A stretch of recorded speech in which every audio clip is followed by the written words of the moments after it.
I was too lost in my thoughts for anything more, and Cookie seemed to understand. She likely noticed how tense I was. Honestly, I was being careful. If I were someone who liked casual relationships, things might have turned out differently.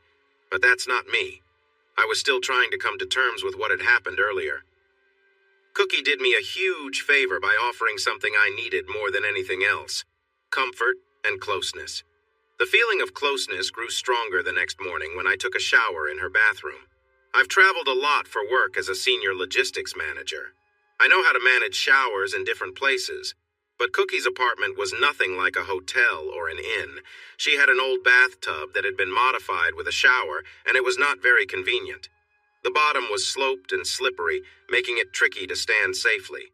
The shower curtain wrapped around the tub, and I had to be careful not to let it flap open, which would create a mess. I wasn't sure what any of the bottles were. No labels to guide me. It seemed like Cookie didn't often use the shower for washing up. She likely preferred taking baths at night, enjoying the warm water and maybe using the shower head to feel comfortable while she relaxed. More than anything, I realized this was her personal space, arranged just how she liked it. She clearly knew where everything was, even in the dark. A few candle stubs showed she sometimes used candles too. Being in her home, which was not meant for guests, felt just as intimate as being close to her while sleeping. When I went to work, I managed to focus for a bit. I blocked Steph's number and asked the front desk not to let her in, but she didn't try to come by. She was probably at school anyway. I can only guess what she talked about with her boss. I thought about what might happen after my phone call to Hal. Steph had left me countless messages, but I deleted them all. After all, she had walked away from me, so I felt okay not responding. Was that the right thing to do? Maybe not. Was it fair? Definitely. That evening, I kept my promise and took Cookie out for dinner. We agreed to learn about sushi another time because I had just had some recently. Instead, we went to a steakhouse to show my gratitude for her kindness in letting me stay with her. She had really helped me through a tough time. Soon, our waitress came over with a cheerful smile, ready to greet us. But as she got closer, she looked straight into Cookie's eyes and said, "I love you." Cookie lit up with happiness. "I love you too, Liz. I didn't know you worked here." "Just for 2 months. It's going well. What brings you both here?" Liz asked. "Dave is staying with me for a few days, so I'm treating him," Cookie replied. "And I love him too." Liz turned to me. "Welcome to the family then. I was in your place about 2.5 years ago. I can't imagine where I'd be without her. You're lucky. She's a true friend." I responded, "Nice to meet you, Liz. I look forward to sharing our stories." Liz nodded. "Sharing helps, but there comes a point when it can feel overwhelming. I learned to balance looking back and focusing on building a brighter future. I wouldn't have managed without her support." She smiled warmly at Cookie. "Dave is still early in his journey," Cookie noted. "It just happened for him last week." "Oh no, Dave, I'm so sorry to hear that. Cookie is the best, but if you ever need another friend, I'm here for you too. Having a good support system is important. I've been there, I understand. So count me in." I nodded, a bit amazed. "Now, what would you like to drink?" I ordered a beer while Cookie chose a white wine. Liz disappeared for a moment to get our drinks, along with some bread and water. Cookie looked at me and smiled. "I know you might have questions," she said. "Yes, Liz and I are old friends. She went through a tough time, and I tried to help her just like I'm helping you now. This is my way of giving back. But I won't share her story. That's for her to tell. When the time is right, you can ask her. She has nothing to be ashamed of, and neither do I. Just so you know, I don't pass on rumors or gossip. I don't keep secrets. I don't lie, and I don't talk about other people's issues. This is about privacy and respect, okay? You'll have the chance to speak with her later." That seems fair. "Good. I just ask that you don't share anything outside of this conversation, all right?" "Sure, no problem. That's the 3rd time I'm saying it, okay? You have my word." "Great, it's settled." I felt the weight of our agreement. It was like a quiet bell had rung. "Let me ask you this. Not about Liz specifically. We agreed that's her personal matter. But in general, you mentioned you decided you weren't interested in girls. I help people in many ways, not just romantically. That can be part of it for sure, but not always. Every situation is different, Helping is helping. Connection is connection. Yes, I'm straight, but I'm open-minded. Would it be wrong for me to say that's kind of interesting? Not if you think it is. It might seem a bit odd, but I'm not bothered. Why aren't you bothered? Because, clever one, I care about you. I care about you too. What? Wait, what? Stephanie stood at the far end of our table, hearing our sweet exchange and watching us hold hands. A rush of common excuses popped into my mind. It's not what it looks like. I can explain. It's not like that. The only thing stopping me from saying these was that they all tangled together, leaving me unable to speak. This opened the door for Cookie to step in. You must be Stephanie. And who are you? A friend. She tightened her grip on my hand. A good friend. It looks like Dave has been going through a tough time in his marriage and needs support. His wife has been unfaithful and expects him to accept it, forgive her, and move on. She turned to me. Did I get that right? Pretty much. None of this is your concern. Now let go of my husband. Which husband? I replied. I thought you called them both equal partners in your letter. David, who is this person? Stephanie, I said calmly. You just spent 4 days away with your other partner, leaving me to deal with a whirlwind of emotions all alone. Now you're upset because I'm having dinner with a friend? You have a lot of nerve. What are you doing here? How did you even find me? Your phone, said Cookie. She used the location feature. You both share a plan, right? At least for her regular phone, the one you know about. She probably has another one for her new partner. Don't talk about me as if I'm not here. Sorry, said Cookie. I didn't mean to upset you. Look, Stephanie, I'm not trying to be mean. I'm just pointing out the surprising situation you're in. You have a partner outside of your marriage. You haven't decided to end things with him. You plan to keep seeing him no matter how your husband feels. But now you're upset because Dave is holding hands with another woman in a restaurant. I'm sorry, but you shouldn't be angry. You made your choice to open your marriage, remember? I didn't think he would. This wasn't supposed to happen. She shook her head and blinked at me. Well, Dave, you moved on quickly, didn't you? I wasn't ready for this. I'm not trying to get back at you, Stephanie, I said. I'm trying to understand things. We are finished. You stopped being my partner when you decided to treat me this way. Since you started seeing him, you haven't really been my spouse. I'm just accepting what's real now. Well, she straightened up. I'm sorry you feel that way. If you were more understanding, I think you could handle this better. Maybe you could think about how I want to move forward. The same way you thought about me, right? I did think about you. I knew you would be hurt. I was trying to be nice. Keep believing that. Maybe one day you'll convince yourself. You two obviously need to talk, said Cookie. And it's been a long time coming. I should go. I agree, said Stephanie. You should leave. But before you go, I want to know your name. My name is Cookie. Cookie? What kind of name is that? Is that a stage name or something? No, it's my real name. I use a different name when I dance. Oh my gosh. Are you serious? You actually dance for a living?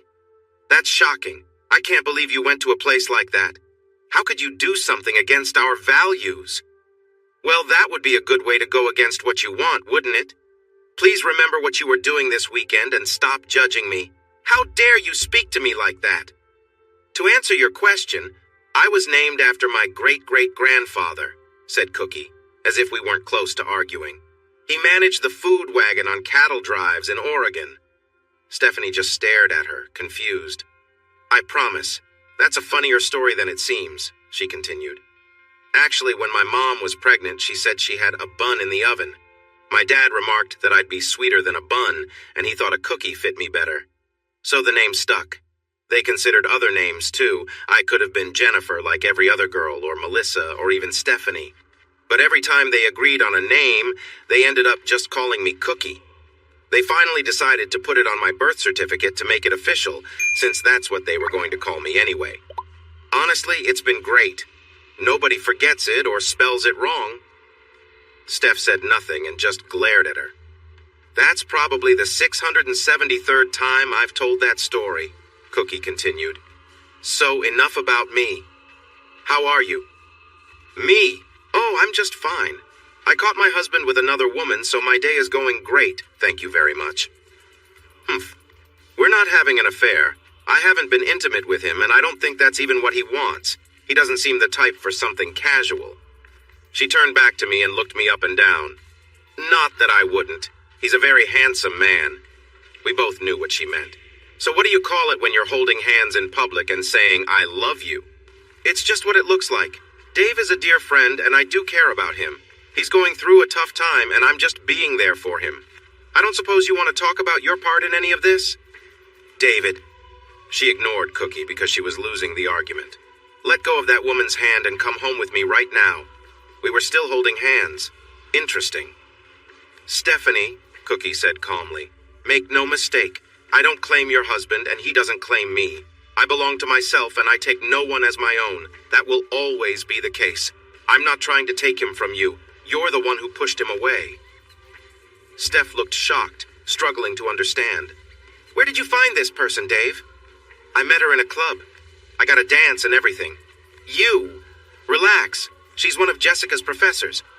Psychology and sociology, actually. I have 2 doctorates. I also teach fitness classes. She winked and stood up. As fun as this is, I should leave you both to it. I wouldn't be neutral. Plus, I have papers to grade. She leaned in and gave me a quick kiss on the cheek. You owe me a dinner soon? I'll see you at home later? Count on it, I said as Stephanie fumed. Cookie walked away, moving confidently. I made a mental note to compliment her for staying calm. Come on, David, we're going home, Steph said. Stephanie, wife. Or however you want to say it now. I'm going to be very civil. I can't believe I'm doing this, but I'll invite you to sit and have dinner with me. I haven't ordered yet. We can have that calm conversation you mentioned. After that, we would each go our separate ways. I was done with being told what to do or how things should be. If she didn't like it, she could just leave. Steph reluctantly took the seat across from me where Cookie had just been. Liz chose that moment to show up with drinks and bread. I'll give you both a few more minutes, she said, and then quietly left. Steph hardly noticed and ignored the wine. I really can't stand her, she said with a pout. I get it. What's not to dislike? She's smart, talented, and interesting. She finds me appealing and actually cares about me. You should be worried, even if nothing more has happened yet. If that's true, it's even worse. You're having feelings for her. Don't you realize that can be just as harmful? Was that what I was doing? I hadn't thought of it that way. Why do you think that? Come on, saying I love you like that? She says that to everyone. She even told the waitress. No way. Ask her. Her name is Liz. I will. And what's with saying, see you at home later? I'm staying with her for a few days. I didn't want to be home when you got back. You're staying at her place? In her room? That's not your concern, really. Seriously, Steph. You're being a hypocrite. You told me you love another person and have been involved with him for years. I never said that. Yes, you did. I never said it was a man. I just said it had been happening for a while. Come on. You're not fooling anyone. You've been with Lee Davenport behind my back for 2 years while playing me for a fool. How could you possibly know that? I didn't say. You never saw. Honestly, I see what's going on. I'm not clueless. I never thought you were clueless. Then how could you believe I wouldn't catch on eventually? But everything seemed fine. I just didn't want to see it. I didn't want to accept the truth. So I spent those years feeling bad about being a bad husband because I was unsure about you. And you let me feel that way. You even encouraged it. You claimed that your secret made our marriage better because it made you happy. No, Stephanie, that's not true. I've been quietly unhappy and struggling for a long time. You have taken advantage of me and not appreciated me, which is not a good marriage by any measure. I know you're upset. I admit I have made mistakes. And yet you act like that's my problem. It's okay for me to be upset, and you're still making those same mistakes and don't plan to change. Why do I have to handle this? All right, yes, we could have managed the situation better. The key now is to stay calm like grown-ups and not act impulsively. What happened with the locks and storage was not needed. Can you even listen to yourself? I'm not the immature one. You're being selfish and you can't see it. You look down on teenagers too much. Well, I'm not one of those kids from your school. You're being thoughtless and unfair. You don't need to say that. What's wrong with saying the truth? Why do you keep making me the issue? You're the one who's acting unreasonably, not me. You wrote that letter praising me as a great husband, but you've been a poor partner. Okay, I guess I have to accept that. She returned to her sulking. This isn't how I imagined this talk going. I bet. This isn't how I wanted our marriage to go either. Me neither. She seemed less angry and more sad. Hey everyone, Liz said quietly, coming back to the table. I don't want to interrupt your important conversation. Have you decided what to eat? I'm not hungry, Stephanie replied. I am. I came for a steak. I'll have the petite filet, cooked a little less than medium with a loaded baked potato. And Stephanie will have the veal ravioli as her main dish, plus 2 salads with blue cheese on the side. I said I lost my appetite. I've been married to you for 20 years. Trust me, you won't be able to resist the food once it arrives. You love the veal ravioli here. If you still don't want to eat, you can take it home. She shrugged, giving in. Okay. Great, Liz said, quickly going back to her work. One thing I've learned is that this whole process is exhausting. Sometimes I'm not hungry, then suddenly starving. I'm not tired, but I fall asleep without meaning to. I don't want to do anything, yet when I do, I can't focus on anything else. I feel like a mess, and honestly, it's a relief. At least now I know I'm not losing my mind. At least I know what's real. I haven't found it easy either, she said. Do you think I'm happy about any of this? No, I am not. I didn't like hiding things from you. I wanted to share my feelings, some of the biggest emotions I've ever had, but I couldn't. There was no one to talk to. Not you, the kids, my friends, or family. I felt alone. Wow, she really did look unhappy. Don't expect sympathy, Steph. You couldn't tell anyone because it just wasn't right. You've been acting in a shameful way, and deep down you know it, even if you don't feel any guilt about it. Your parents really influenced how you think. You seem to think shame is a terrible feeling, something that just holds you back. But that isn't true. Shame can remind us to be better people. It makes us feel bad when we do bad things. Do you know what they call people who never feel shame? They're called sociopaths. Those are people who don't have that feeling. You mean they lack empathy. Sociopaths don't feel empathy, not shame. You've got that mixed up. Well, I don't see much empathy coming from you either. I have plenty of empathy. I understand this must be hard for you. I've told you that. You looked shocked when you saw me here with Cookie. If you ever thought about how it would feel if I did this to you, you would never have acted this way. Just think about it for a moment. Imagine if I loved someone else and hid it from you. If I called you crazy whenever you suspected something and made fun of you for feeling jealous even though you were right. How would that make you feel? That shock, that anger, that disgust. You didn't think of any of that until just now. You kept it out of your mind.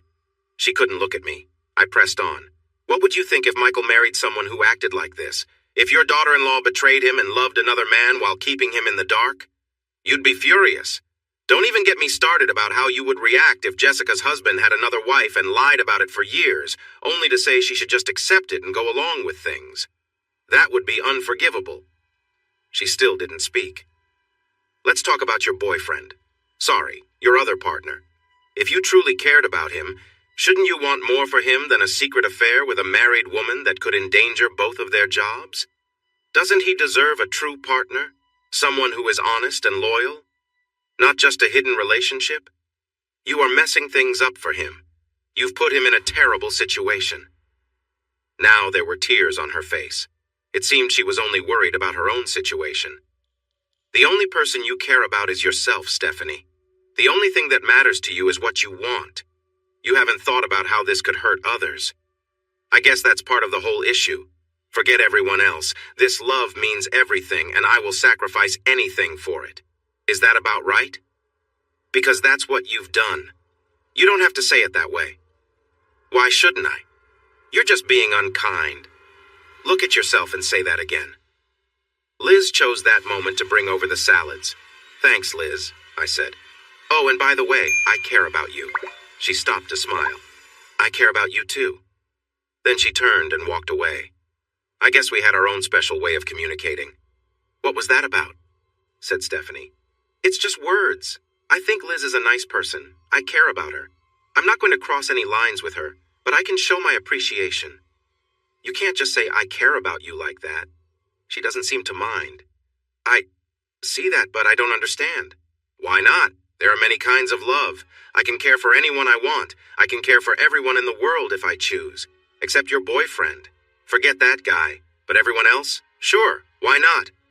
Do you still care about me? Of course. You do? Yes. Then why are you talking to me like this? Because I'm no longer devoted to you. You've moved on too. You broke our commitment. It wasn't a mistake. You made a choice. You've been doing it for a while and you're still at it. I deserve better in a relationship. You even said so in your letter. I guess I did, didn't I? And yes, for what it's worth, I meant it. I just never thought you'd react this way. I hoped you might be more understanding. My being understanding isn't the problem. Then what is? Steph, if it was just a small issue, that would be one thing. If you had talked to me, if it was a decision we made together, maybe we could have found a way to handle it. If only I had some input, it would show that I still mattered to you. That our marriage still meant something to you. I don't know, but we'll never know, will we? Because that's not what happened. You decided to go against me without considering my feelings. I was just in the way. Being married became something you chose to overlook. Of course you matter. That's why I didn't tell you. You pushed me aside. You kept me in the dark for too long. You made me feel foolish. I was more than your partner. I was someone who cared deeply for you. You decided I didn't deserve to know what was happening in my own life. I'm sorry for what happened. I was hoping that, after everything we've been through together, you could forgive me. There's an old saying, it's easier to get forgiveness than permission. That doesn't make what you did right. It's still wrong to assume it would be okay in the end. Just because you can ask for forgiveness doesn't solve the issue. I understand that, but I did what I did. It can't be changed. Now, you can choose to forgive me, which would help you heal, or you can hold on to this anger for a long time, which would only hurt yourself. And thank you for giving me that choice. I let out a deep breath. The truth is, you're right. Eventually, I will forgive you. But our marriage is over. When I'm ready, no matter how long it takes or how many others I meet, I will forgive you for my own peace, but it won't be soon. It won't be for you, and it won't fix our marriage. It will happen when I'm ready, not because you want it. You don't have a right to that. By the time it does, I might not even be in touch with you anymore. You won't even know. It doesn't have to be the end for us. I thought we had something good together, didn't we? You mean, as long as I didn't know anything that would hurt me? Exactly. I hope you realize one day how terrible that is. Imagine if I had an illness and didn't know. Would the illness not hurt me because I can't feel it? Of course, it would still be harming me. That's what you did to our marriage. You let it grow worse without telling me. Being honest could have given us a chance to fix things. Keeping it a secret only made it worse until it felt hopeless. She was silent, not knowing how to respond. In that moment, Liz arrived with our food. It looked delicious and smelled amazing. This looks wonderful, Liz. Thank you. You're welcome. Can I get you anything else? Yes, Stephanie continued. That woman who was here earlier, did she say I love you? Yes, I did too. So, are you friends? Or something more? Liz raised an eyebrow, letting Stephanie feel how awkward the situation had become. I'm sorry, I don't mean to intrude. I just want to understand what's happening with my husband. Liz looked at me for a moment, and I nodded slightly. That was Cookie Deathridge, and she isn't anyone's partner, Liz explained. If you're worried about her being interested in your husband, don't be. When she says I love you, she means it sincerely, but for her, love isn't romantic. It's about friendship and connection. So, it doesn't mean anything? No, it means a lot. But it doesn't have to mean you're in a relationship. When people say I love you, they might think it means I want to be with you forever, get married, have kids, and settle down. Saying it is a big deal, right? But really, it can just be a feeling. Feelings come and go. You have love, and then you have the choices you make about your life. You don't have to let feelings control you. She looked at Steph, hoping for a nod in agreement. Steph stared back, as if someone had shown her an easier way to do something she'd always struggled with. Is it really that simple in Stephanie's mind? Just a simple math problem? Strong feelings equals you have to be with someone? Oh no, that explains a lot. No wonder she got involved with someone else easily. No wonder she thought I would accept it. This makes so much sense now. So, a couple of years ago, Liz said, my boyfriend, actually my fiancé, was unfaithful to me. We had been together almost 7 years. Getting married felt like a formality.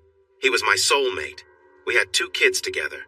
But then, he left us and moved to Calgary with someone else. I was in a really tough spot for a long time.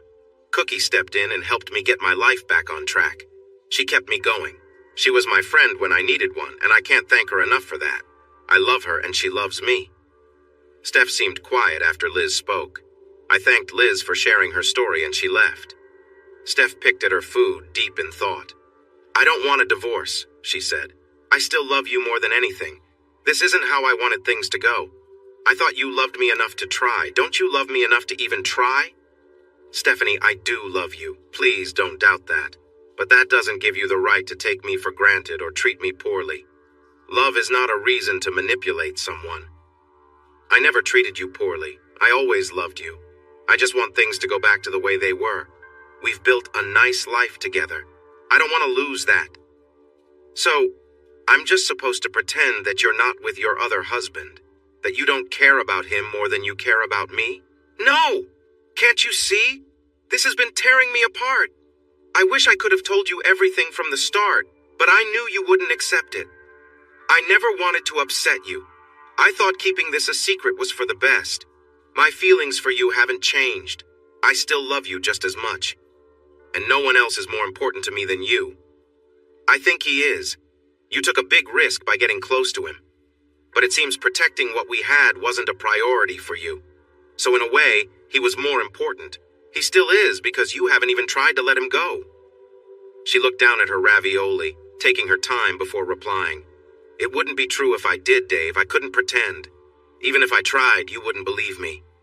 At last, some honesty. I didn't see it as a risk to our relationship. I thought we were strong enough to handle the changes. We had the twins, after all. They changed our family. It wasn't always easy, but it was worth it, wasn't it? Despite the sleepless nights and challenges, having a family made our bond stronger. That was our best decision together. You can't deny that. Michael is my son. Jessica is my daughter. A sudden thought crossed my mind. Are they really? I'll confirm it if needed. Of course they are. I would never betray you. What you would or wouldn't do is hard for me to trust, I said, shaking my head, trying to clear my thoughts.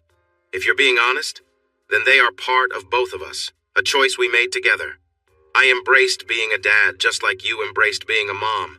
But Lee Davenport is an unwanted presence. He's a problem that you brought into our lives. You did this without me. I don't even like him. There's no reason I should. He made me feel like a stranger in my own marriage. I can't accept him as family. You better not let me see him again. As I was saying this, another voice inside my head was yelling, "No!" Even though I didn't say it out loud, Stephanie seemed to sense it anyway. My steak was just the way I liked it, so I focused on that for a moment. We're still married, Stephanie said after finishing 3 of her ravioli. That doesn't just disappear. You can't just say it's over. I will fight for us. I'll insist on counseling. It would be a lot easier and cheaper if you accept that I'm still here and not going anywhere. You know what? That's a good idea. Let's go to counseling. I'll even arrange it. But things aren't going to unfold as you hope. If you think you can convince the counselor to join you and make me agree to your idea of a relationship with more than one person, you are mistaken. The sessions will focus on helping you understand your actions that led to the end of our marriage. That's not true. I don't want to end things. You do. Then let's get started. By the way, she said, it wasn't right to call Hal. What did you tell him? This isn't about my work. I didn't tell Hal much. I called to ask about the teachers' conference you mentioned to Jessica, the one that was never happening and that you weren't going to. He didn't have any information about it. Then I asked if he knew where you were. He thought you were home with me. He called me in at work and asked if everything was okay at home and if there was something I should tell him. He even pointed me to the employee's handbook. You didn't mention Lee, did you? I might have asked if he knew where Lee was, too. Seriously, you didn't need to do that. And you didn't need to get involved with him. It's not fair to bring others into this. Oh, that's rich. You're telling me not to involve others? How about you follow your own advice? Stop trying to shift the blame. This is on you, Stephanie. If you weren't ready for what might happen, you shouldn't have gone down this path. Plus, Hal isn't naive. He would have found out eventually if he didn't already suspect anything. I'm sure he heard the whispers. What whispers? Your students have been talking about you and him. It started when Jessica and Michael were in their junior year. Didn't you know? Stephanie looked shocked. No, that can't be right. Ask them. I don't even want to. She lowered her gaze. Why did you let the kids read the letter I left for you? That was meant for just us. Like our marriage? Please stop saying that. Just answer me. Okay. I let them read the letter because they deserve to know the truth. I didn't want you to make me the bad guy. You were planning to tell them some story about how we grew apart, and that Lee was just a supportive friend until you fell for him and married him next. I wanted them to hear the truth. I would never have done that to you. Of course you would have. That was your plan all along. No, I want to stay married. And still see him on the side. I know there's a way this could work. It has before. 2 years of deception and breaking my trust. 2 years of confusing my feelings. No. No way. Not with him. Not now. And definitely not without talking to me first. If you want an open marriage, we need to discuss it. If you want help, that should have happened before you started seeing someone else. Asking for forgiveness now isn't enough. I guess you're right, but it is what it is. We need to make this work. Wait, I just realized something. What? You still haven't apologized. I have. I said it in my letter. No, you said you were sorry that it happened and that I was hurt. But you didn't say you were sorry for being with him. You mentioned having no regrets and that you would regret it more if you didn't see him. No, Stephanie, you're not really sorry about the affair. You only regret how it turned out. She slumped back in her seat. And you haven't said anything about being sorry since you sat down. Yes, I have. I confessed I did something wrong. That's not the same as saying you regret it. That doesn't count as an apology. If I could go back in time, Dave, I would handle things differently. But you'd still do it. I would. She sat up straight, determined. But I would have made sure you knew it wasn't about you or our marriage. You're right. You deserve to talk about it. I didn't treat you with the respect you deserve, and I'm truly sorry for that. I really didn't mean to hurt you. Please believe that. You still don't regret doing it or that you're planning to continue. She fell silent. Her eyes said yes, but she couldn't bring herself to say it. Because love is never wrong, I said. It would be wrong to hide how you feel about him. She nodded, confirming my thoughts. And it would be wrong not to act on those feelings. That would go against true love. Yes. I took a moment to process it. Get out of here, Stephanie. Leave. I don't want to see you anymore. Now. Dave! Leave! She fidgeted, her hands moving nervously across the table. She got up from the booth and paused. I'm sorry, she said one last time, then walked away with tears in her eyes. I realized I had been gripping my knife. My knuckles were white from holding it so tightly. I dropped it and stared blankly ahead. Liz came over shortly after. I don't need to ask how that went, she said, looking at me with pity. About as well as I expected. Drink this slowly, she said, placing a small glass of a golden liquid in front of me. She didn't have a tray. She just carried it in her hand. Take a sip. Just sip it. Just let it melt away in your mouth. I brought the drink to my nose and took a breath. Bourbon. I looked at her with surprise. Angel's Envy served neat, she said with a friendly smile. On me. Enjoy it properly. If you rush it, I might have to stop you. I listened to her. I knew she wouldn't stop me. It was wonderful. I let the rich flavor linger in my mouth and a warm feeling spread through me. You really know your stuff, Liz. Most nights I'm the bartender. You learn to pick up on things. I'm really happy to have you on my team, especially tonight. I'd be glad to be on yours, too. I care about you. She smiled back. I care about you, too. I left her a generous tip. How did it go? Cookie asked when I got back to her place. It went okay. I raised my hands in a gesture of giving up. I agreed to go to counseling, not to fix things, just to talk everything out. I shook my head. I'm sorry our evening got interrupted. I still owe you a nice dinner. Did you eat? Yes, I did, just my usual. Hummus, olives, carrots, and cottage cheese, shredded radish, wazza crackers, and pita bread.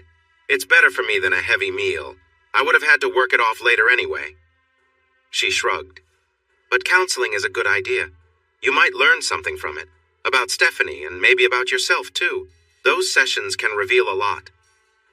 I hope so. One thing has already come to light. I sank into the love seat. What's that? She doesn't feel guilty at all. She's not sorry for what she did. She's only sorry I feel hurt about it. She's sorry things have turned out the way they did. She's sorry she's made a mess of things, but she isn't sorry for her actions. She's actually pretty stubborn about it. Cookie nodded as I spoke. I understand. Based on what you've told me, you're spot on. From her perspective, everything would be fine if you never found out about her infidelity. She's mistaken, of course. You'd be living a lie and she'd be taking advantage of you. But that seems to be where she is right now. She won't feel sorry if she doesn't think she did anything wrong. Love is never wrong. That's what she said, I replied, feeling frustrated as I processed it. And since she's in love, that means she believes she's in the right. It's maddening. It's not a terrible idea to say love is never wrong. But being not wrong doesn't mean it's the right thing to do. That's flawed thinking. It doesn't mean love is okay in every situation. It could be confusing. It could be inappropriate. It could be foolish or unhealthy. It could pose risks. There are many reasons why love might not be a good choice without it being outright wrong. Absolutely. And that's even if she truly loves this other person. Maybe she doesn't. Maybe she's just convincing herself that's true to justify her actions. Calling it love makes sense to her, I guess. People do a lot of wild things for love. It seems exciting to go against what's right and good. Being a bit rebellious feels brave. But this way of thinking can lead to problems in life. Like ours. Exactly. You've decided there isn't Ennis anymore, have you? That's right. I felt quiet. The thought that Steph might not regret her time with Shitweasel was sad and new to me. She still felt proud of herself. She enjoyed the adventure she had. She thought taking risks was brave. If she hadn't, she would have felt let down. Would she do it again with someone else in the future? Was the only way to have a happy marriage to be with someone no one else would want? That didn't seem right. Marriage only works if you choose each other, and that means making a choice. Being stuck with no options isn't what marriage is about. It's about choosing the same person every day, through good times and bad. Everyone could walk away at any moment, but they choose to stay. That's what makes it special. Staying committed in tough times, too. Was this one of those tough times? Was I really failing here? You look serious, Cookie said. What's on your mind? Stephanie won't feel sorry. She doesn't think she did anything wrong. She believes she just needed to handle my reaction better. She thinks I'm the problem for being stubborn. She thought she could control how I felt. Cookie listened with understanding. She doesn't see how hurtful she is. Many don't understand how important pride is to a man. Society expects men to be strong, independent, and steady. They have to provide support while also being understanding and open. But they can't show any weakness or ask for help. Men need care too, just like everyone else, but they're not taught to ask for it. Exactly, that's what we learn growing up. She took off her shirt. Wow. Relaxing and laughing can really help. It can lift your mood and ease stress. It's hard to feel down when you're having a friendly moment. Well, when you put it that way, I do feel a bit better. Here, she said, sitting in my lap. Go ahead, like before, no rules this time. It's just us. She moved closer, and I could feel the warmth of her skin. I leaned in, feeling the soft comfort of the moment, her gentle presence filling the space. The simple connection between us, the closeness, and the feeling of being wanted made it a time I would remember for years to come. One of those rare moments of pure happiness. After a while, I felt her tense up and shiver in my arms. She was caught in the moment, and I couldn't believe how much we were in sync. It was as if our connection had brought her to that point of complete joy. More, she whispered softly, her voice still recovering. We stayed close, moving together in perfect harmony. The warmth between us built slowly, her movements gentle and rhythmic. I felt the comfort of her resting against me, her breathing deep and calm as we both just enjoyed the closeness. The time we spent together seemed to stretch on, filled with nothing but the simple pleasure of each other's presence. Eventually, after what seemed like a long, peaceful time, she pulled back, looking tired but content. She slid down to sit in front of me, taking a moment to gather herself. "You don't have to," I said softly. "Yes, I do," she replied with a smile. Her touch was careful, filled with care and attention. It wasn't just about the moment itself, but the feeling of being wanted, of being cared for. It made me realize how much I had missed feeling appreciated. Her attention reminded me of what it was like to feel valued, something I hadn't experienced in a long time. This time, her approach was thoughtful, as if she wanted to show me just how much she cared. She took her time, showing a deeper understanding of how to bring us both closer together. Her movements were gentle but confident, and the connection we shared was undeniable. Every moment felt like it was part of something bigger, something more meaningful. When she finally sensed I was nearing the end of our time together, she paused and looked up at me with a quiet smile. "Give me everything," she said softly. And with that, the moment came to a peaceful close, filled with the quiet understanding of two people who had shared something special. "Yes," she whispered, smiling as I finished. I felt like I had given more than I ever thought possible. She leaned back, still laughing softly, and looked at me with satisfaction. "Wow, David. You really gave me exactly what I needed, didn't you?" The image of her joy in that moment left a lasting impression on me, something I knew I'd never forget. I managed a weak sound in response, too overwhelmed to say much else. "Did I wear you out?" she teased. "Think I ruined you for any future girlfriends?" "Yeah," I muttered, still catching my breath. "Good." She smiled warmly and climbed back onto the couch beside me. It wasn't about love, as she often reminded me. For her, this was about affirmation, appreciation, and enjoying the moment. Somehow, at some point in the night, she must have helped me into bed because that's where I woke up.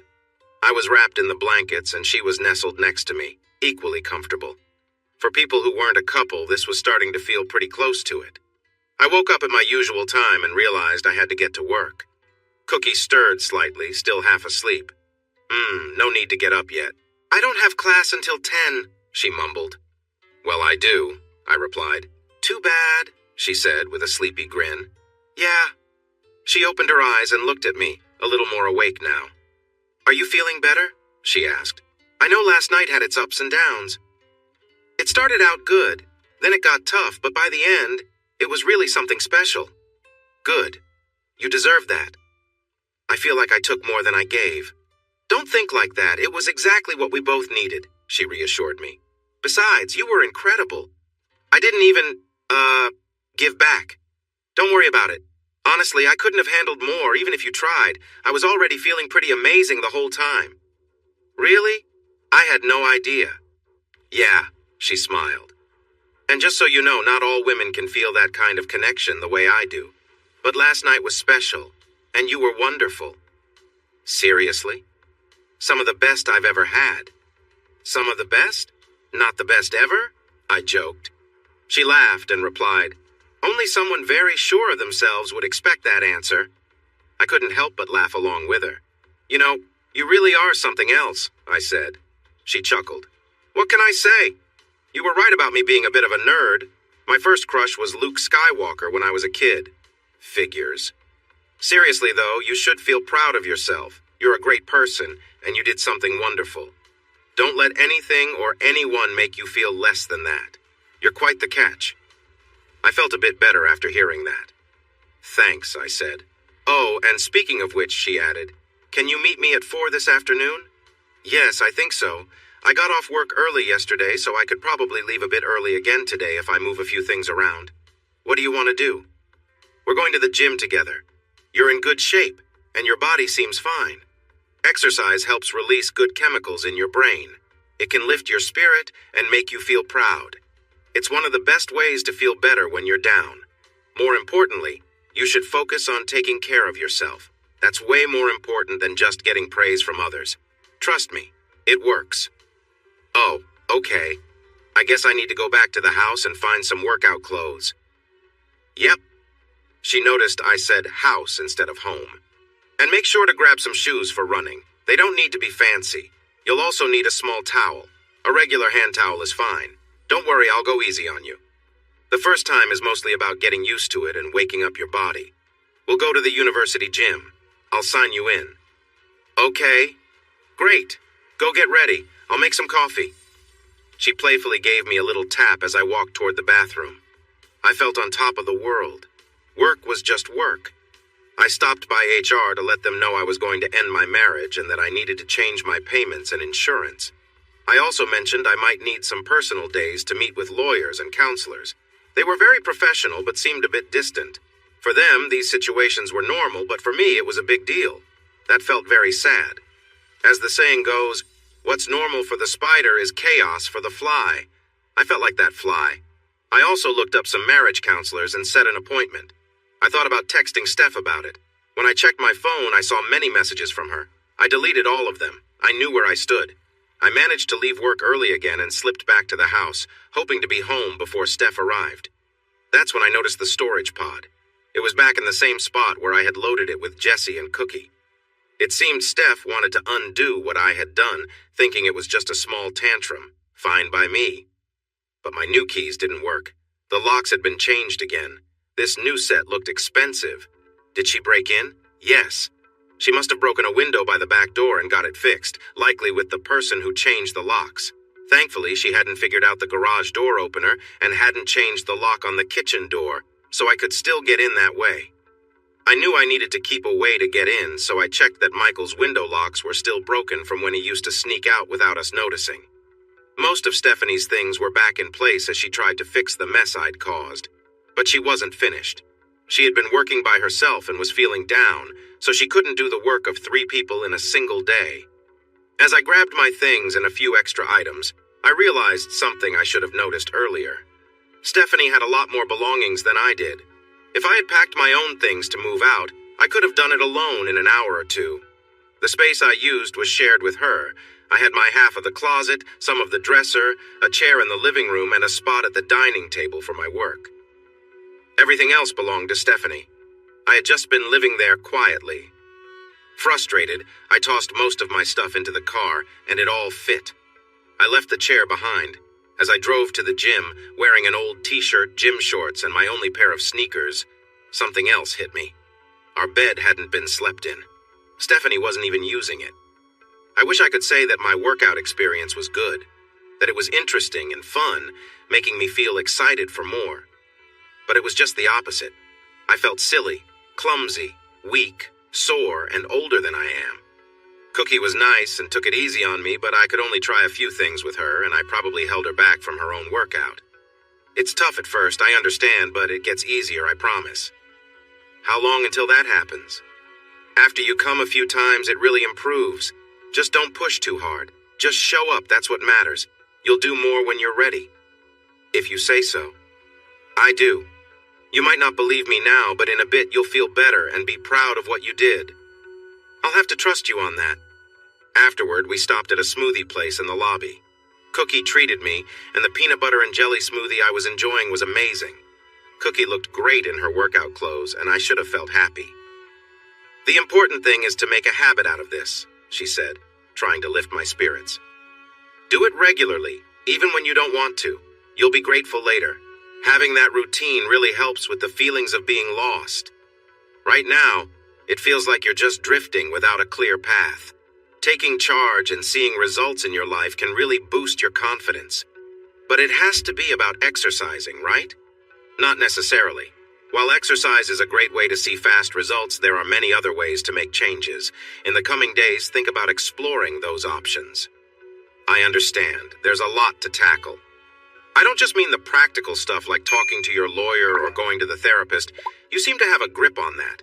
I'm talking about the deeper issues, like your lifestyle, who you are, and your career. It's time to think about what you truly want. Well, I know what I don't want. I don't want to go back to how things were. I can't agree to the lifestyle she wants either. I just can't stay married to her even if she ends things with that other person. I don't want to be with someone who would resent me. It's great that you're clear on that. But it's even more important to think about what you do want instead of just what you don't. Try to focus on the positives. For example, if I say, don't think about fish, what comes to mind? Fish? Exactly. The main idea only strengthens when you frame it negatively. If I ask you to think of flowers, what do you think of? Flowers, and not fish. Oh, I see. So tell me, Dave, what do you want your life to be like moving forward? I looked up, lost in thought. That's a really good question. There's no rush. You can take your time. You can even change your mind if you want. What do you think I should do? I believe you should stop waiting for others to tell you what's best and decide for yourself. Right. Sorry for asking that. No apologies needed. It's just a habit. You're so used to thinking about what others want that it may be hard to focus on yourself. That's definitely true. I thought for a moment. I know there's a better way to ask these questions to get a good answer, but it's not coming to me. Sometimes asking the right questions is more important than having answers, don't you think? Was that a question? A rhetorical one. Here's another idea. What if you could have everything just the way you want? Where would you be if you could choose any place? What kinds of people would you want in your life if you could pick anyone? What would you do if you could do anything? You might be surprised by some of your answers when you discover them. I hope you do. Even if you can't get exactly what you want, you might find something similar that you can have, which could make you even happier because it's real, because it's something you can do, because it's yours. I have a lot to think about, don't I? You really do, but there's no rush. A lot is going to happen, and it might happen quickly. But as I said, things will change for a while. There will be some false starts and many options, and we won't know what will happen until someone makes firm choices. That someone should probably be you, don't you think? Yes. Divorce really changes our lives. People move to new places, switch jobs, and start new relationships. It marks a clear change in your life. We often see it as a loss, but it can also be a chance for new beginnings. How often do we get to completely change ourselves, to try things we usually wouldn't, to leave old habits behind and truly become someone new, someone closer to who you always wanted to be? It can feel overwhelming or even scary, but it can also be thrilling. A new challenge. Anything you've ever thought about but dismissed as, I could never do that. Well, now is the time to try. I wouldn't even know where to start. That takes us back to the beginning. You become who you are by trying new things. Are you someone who works out? You become that by going to the gym. Are you a fisherman, a writer, a dancer, a gamer, a comedian, a hobbyist, a reader? None of those.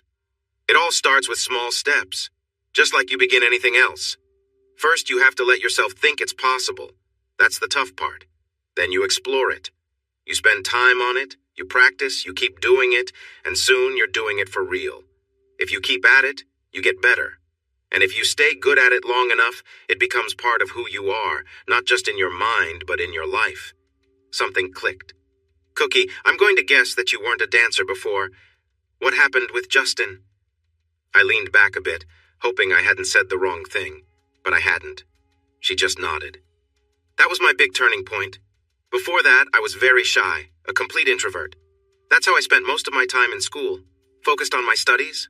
I hardly spoke to anyone and paid attention only to my work. That's how I got through. People with PhDs sometimes think they're better than everyone else. But we're not.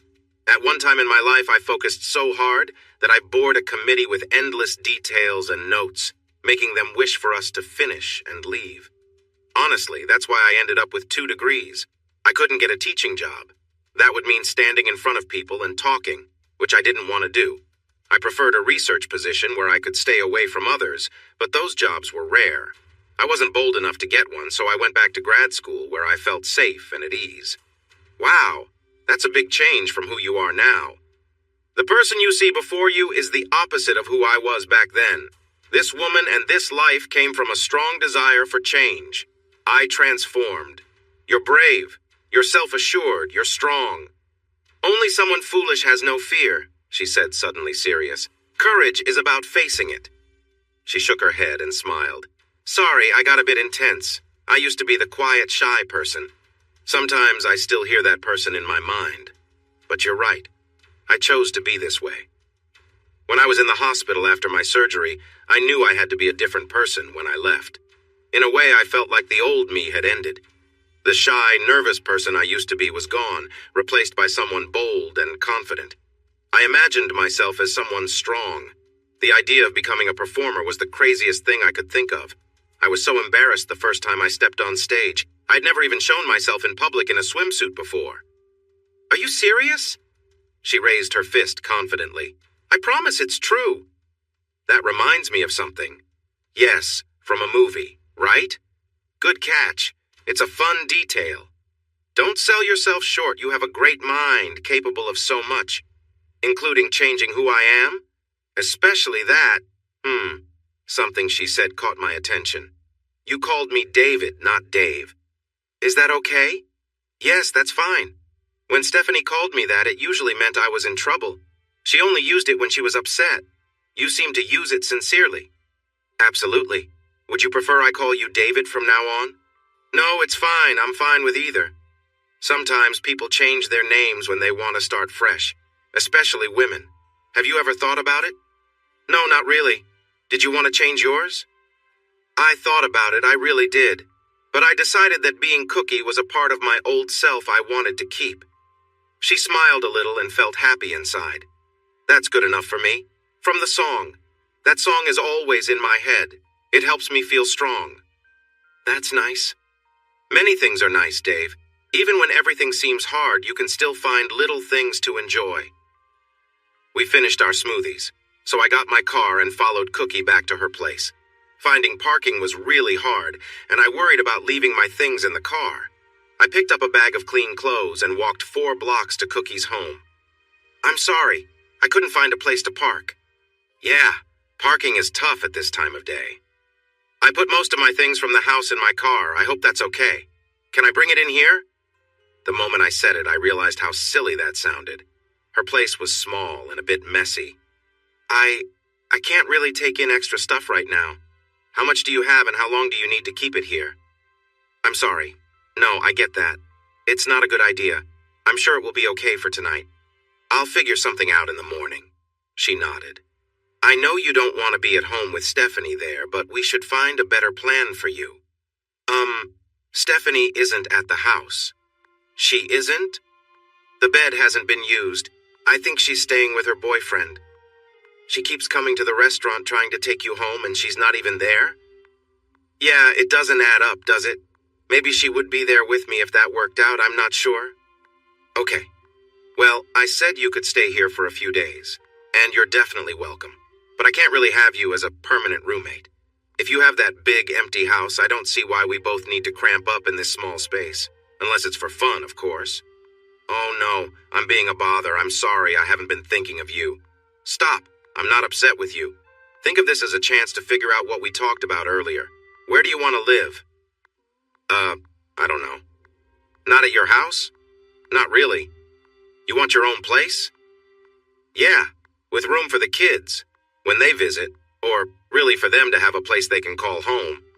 They're settled for school, but I want them to have some security, a spot where they can keep their things and feel stable. Okay, so you want to stay in the city? I hadn't thought about other places. Well, we are thinking about it now. Why are you here? What's keeping you here? What might make you want to move somewhere new? We had to stay close to the district for Stephanie's job. Well, I don't really need to anymore, I guess. I work for a large company with many offices around the world. I might get a better job if I moved to one of the busy port cities. I've spent most of the last 20 years telling myself that I couldn't do that. Do you want to? I'm not sure. It could be a fresh start. It would keep me away from Steph, but I feel like I'm getting too old for big changes. She looked at me with sharp eyes. Tell me again who's old. I'm sorry, I didn't mean to upset you. It's fine. I have friends much younger than me who act older than their age. There are challenges that come with age, sure, but it often depends on how you see things. Lots of younger people stress themselves out and end up in bad situations. I guess that's true. What you're feeling is what I call an automatic no. When we think about new options, we quickly try to shut them down. It's a way to protect ourselves. Our lives feel comfortable because we know them well. Even if we don't love our situations, they seem safe. New options can seem risky, so the automatic no kicks in. Huh. I encourage you to fight against that feeling, not because I want you to change your mind or move, but because I want you to know you can. Your life changed while you were avoiding it. You need to be able to adapt and take charge of your situation. So forget the automatic no. Exactly, it doesn't help you. Where do you want to live? I don't know. I felt uneasy. But probably not here. I need to explore my options and think them through. I know that sounds uncertain, but I'm in logistics and planning. I gather information, weigh the choices, and then decide, okay, that's good. And you're right. I've overstayed my welcome. I'll book a place for a longer stay tomorrow. I can get a corporate rate. This is your space, and I appreciate that. You've been very kind. You've been more than worth it. And you still owe me a nice dinner, and I still need to show you a good sushi meal. Plus, you will spend more time here, just not all at once with your stuff piled up like a traveler. She looked up and thought for a moment. And I think it's good for you to have some space. We might be getting too close. If we keep this up, you're going to develop feelings for me, and that's not what you need. I'm here to help with your divorce, not to become someone special. I'm your friend, and I want what's best for you, which includes getting your thoughts in order. You're right, as always. Is this from experience? It's an old story, Dave. A very old, very sad story. She cooked a nice fish with rice and vegetables, and we had 2 glasses of wine. It was simple and peaceful. We chatted about anything and everything, avoiding the more difficult parts of my situation. Or rather, our situation. Cookie seemed to think it was important for me to have a normal evening, something that didn't dwell on my troubles. After dinner, we moved to the love seat. As we sat down, I leaned in to kiss her, then slipped onto the floor in front of her. Really? She asked, sounding surprised. Dave, you don't have to. You've been so kind to me, Cookie. Please let me return the favor. She smiled softly. You're such a gentleman. She adjusted her seat a bit, getting more comfortable. Go ahead. I took my time, focusing on giving her comfort. I gently massaged her legs, starting at her ankles and working my way up, careful to let her relax. My hands moved with care, offering her a moment to unwind. I focused on each movement, making sure she felt at ease, teasing a little but always patient. She let out a small laugh. You're really dragging this out, she said, though there was a playful tone to her voice. Come on, stop teasing. I continued gently, being attentive to her reactions. I kept things calm and steady, letting her guide me with the signals she gave. It was all about keeping things light and letting her enjoy the moment, without rushing. I paid close attention, making sure she felt relaxed and cared for. After a while, she started to tense up, her breathing becoming more uneven, but I kept the same slow, comfortable pace, letting her enjoy the flow of the moment. When she finally reached that peaceful state, she pulled away slightly, curling up and breathing out slowly, looking completely at ease. Wow, she murmured, turning over on her side, clearly content. She trembled again, and I held her close, staying still, not moving or doing anything to overwhelm her. I just let her feel my presence, letting her know I was there. After a moment, she pulled me closer, wanting to be held. I moved in behind her, our bodies fitting together comfortably. I kept my hand resting on her, not pushing or doing anything more, just letting her know I was still there as she relaxed into me. My other arm wrapped around her, and she gently guided my hand to her chest. I squeezed her softly, remembering how she liked it, and she let out a small sound, her body shaking slightly from the after effects. I held her tight. I thought to myself, this woman is unstoppable. Once she's in motion, she just keeps going. Realizing she probably wasn't done, I gently cradled her in my arms before shifting down again, taking my time to give her the care she needed. I stayed focused on making sure she felt calm and cared for, keeping a steady rhythm that let her stay in the moment. As we continued, I noticed her body reacting, and I adjusted my touch to keep her relaxed and comfortable. I paid attention to her movements and let her guide me, keeping the connection light and steady. After a while, I could tell she was getting close to her limit. She trembled again, her breath coming in quick gasps. Then she pushed me away gently, her body shaking from the intensity of the moment.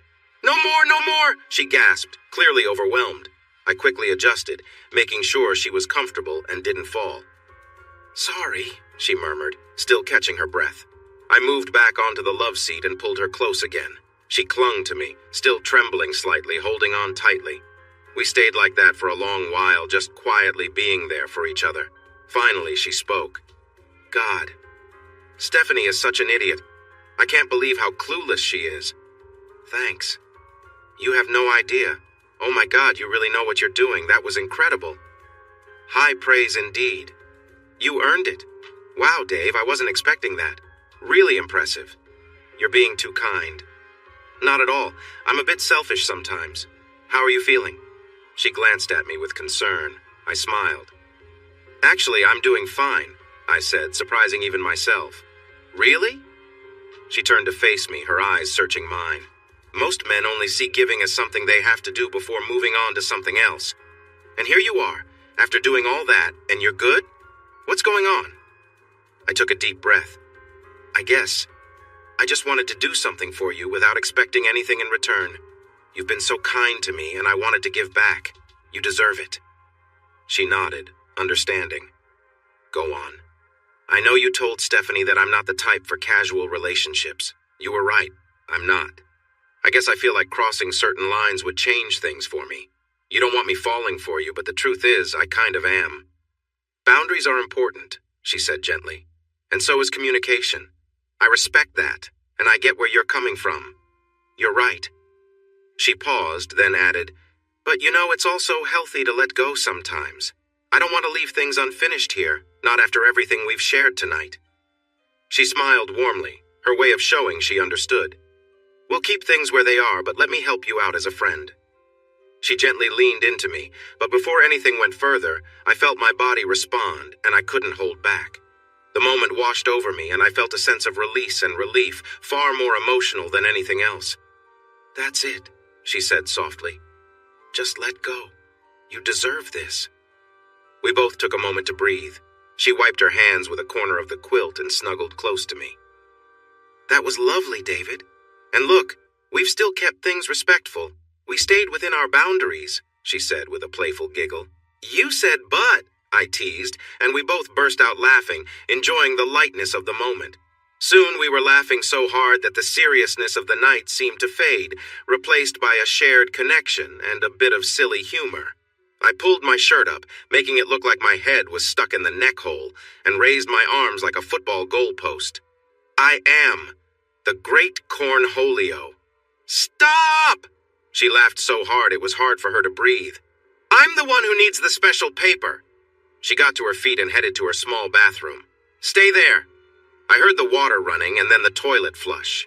When she came back, she had 2 warm washcloths. One was soapy. She gently cleaned me up and then stood, taking my hands to help me up. Can you grab that quilt? I'm taking it to the laundromat tomorrow.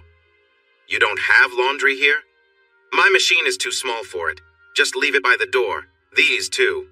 She tossed the washcloths onto the wet quilt. Then come to the bedroom. She gave me a quick kiss and went off. All right then. She was curled up under her sheets, looking cozy and inviting. I snuggled in close to her, feeling worn out. I like that you can be silly. Oh, you have no idea, she stretched. I'm guessing Stephanie wasn't silly. Not at all. She was serious about everything. And when we got intimate, it was like she changed completely. Her voice, her stance, everything felt so different. You couldn't have a regular talk with her. She had her own script, and that was it. Yeah, that happens a lot. She was acting for show. Not everyone is like that. You don't act like that. You don't either. I've learned to blend my feelings with who I am. Before, I kept them separate and felt distant. Now I show my true self always. It feels much better. You can really do that? Just change for yourself? Anyone can if they really want to. She pressed closer to me. You're a great guy, Dave. Don't forget that. It's not just me saying it. Many people would agree, especially women. You're attractive, mature, secure in life, and you're kind and thoughtful. You'll do well. Aha. She was setting some boundaries, but not with you. Oh, you're doing really well with me. You're doing better than most. It's just that there's no further to go. You like being married, right? Not just to Stephanie, but being a married man. You enjoy the stability and the identity it gives you. Well, yes, that's true, I guess.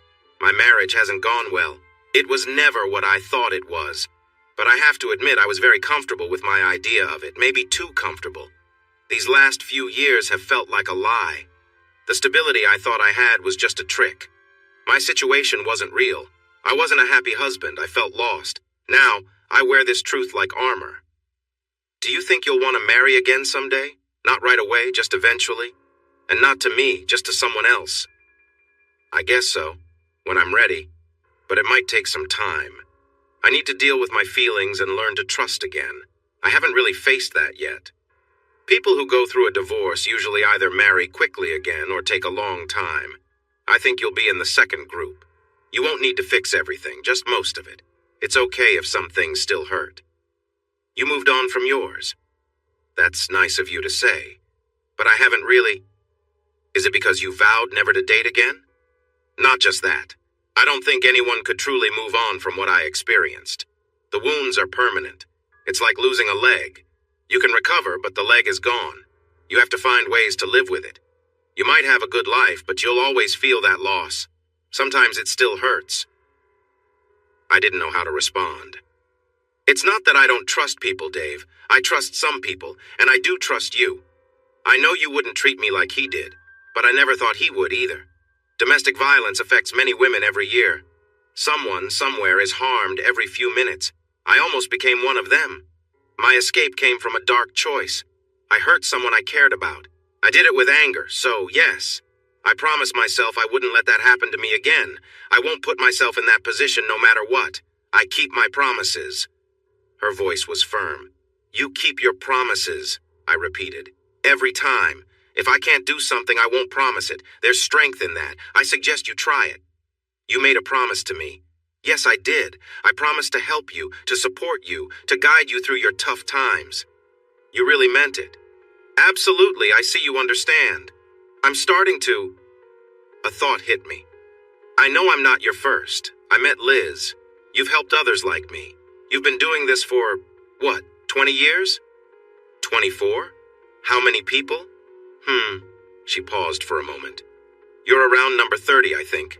Wow. Don't start feeling like just another person.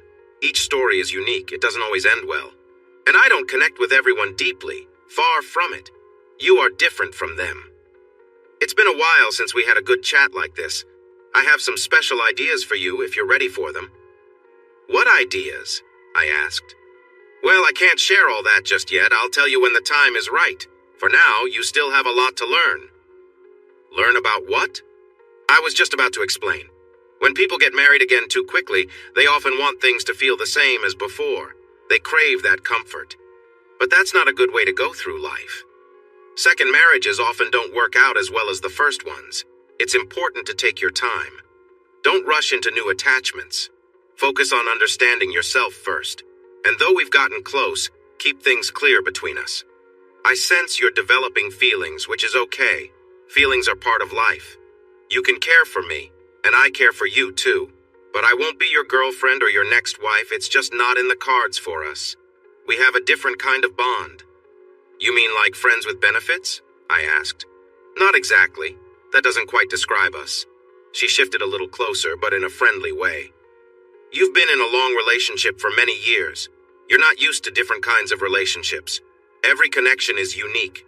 People often focus on the traditional goal, trying to see if they're compatible, and if it feels right, they stick with it and call it a permanent commitment. It's the typical path, a happy home and all that. You've been through that before. Yeah, I guess so. Well, it doesn't have to be that way. You don't need to date each person with the idea of settling down. Not every good relationship has to last forever. Sometimes relationships serve their purpose for a while and then end when they should. What matters is what both of you learn from it. It enriches your life and becomes a part of who you are. I've had wonderful relationships that were just right for the time we shared, and I cherish those memories. Her words hit me hard, reminding me of when Steph reacted to Liz saying you don't have to marry everyone you care about. I must have had a similar look of surprise. She noticed. Even though my face was hidden, she could tell when my body tensed up or relaxed. Think of it like going to school, she continued, calm and collected. You sign up, go to your classes, and join in on school activities. You make friends, play sports, and get involved in different events. You do your homework, hang out with friends, attend parties and concerts, stay up late studying, enjoy pizza, and worry about tests. You learn how to take care of yourself while living your life as a student. That's who you are. Then, one day, you graduate. It was never supposed to last forever. That doesn't mean it wasn't good. It doesn't mean it wasn't what you needed or that it was a mistake. Just because it ends doesn't make it a failure. It was a success. You will always remember it as something good that helped you, and you will be glad you experienced it. You will always be part of the school's community. Is this true? Are you my teacher? Yes, I am a teacher, but not in that way. In this setting, you are more like my student. You begin as a learner. You will become my partner, and then you may stand strong on your own one day. You might even do better than me. That is my wish, but I will always guide you. We will always have that. I held her close, and she held on a little tighter. Besides, there may come a day when you must honor your mentor. Well, I remember we agreed that you would be Batgirl. That makes me your Robin. But I have to grow up, become Batgirl for a time, and then move to another city and become Nightwing. Now you're getting it. Is that your plan for me? Smart thinking, something like that, yes. And how many of your students followed that kind of path? 2. 2 out of 30? I told you, you are special. I wasn't sure how to respond. Then an idea came to me. By the strength of the universe, you will be ready. She smiled warmly. The next morning, it was Cookie's turn to wake up early. She wanted to go to the gym before her 8 o'clock class. She woke me up with the noise of her blender making a strange green smoothie.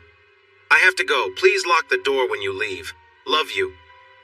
She kissed me and left, looking ready for a workout. I took 5 more minutes to relax in bed. I sensed a presence, a quick shadow, and then saw 2 green eyes. Sebastian? The cat disappeared before I could move. I got out of bed, nearly slipped in the shower again, and packed my things. It hit me that I wouldn't be living here. I would come back, but only as a visitor. Was I just a visitor in Stephanie's life too? A traveler meant to move on to the next adventure? Was I merely a visitor in my own life?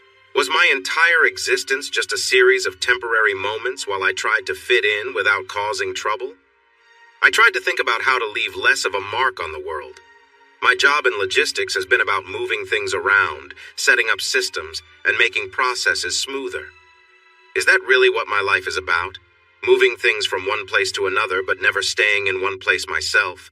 Helping others while I don't enjoy what I have? I shook my head to clear away the clutter in my mind. No, don't go there. It's okay to feel down. Let those feelings come and go. They don't have to control me. I'm a planner. I make choices. I get things done. That's who I am. At work, I focused on my tasks and lost myself in them for a while. Once I made some progress, I thought about where I could go next. I wanted to keep this career going because it was working for me. I had choices.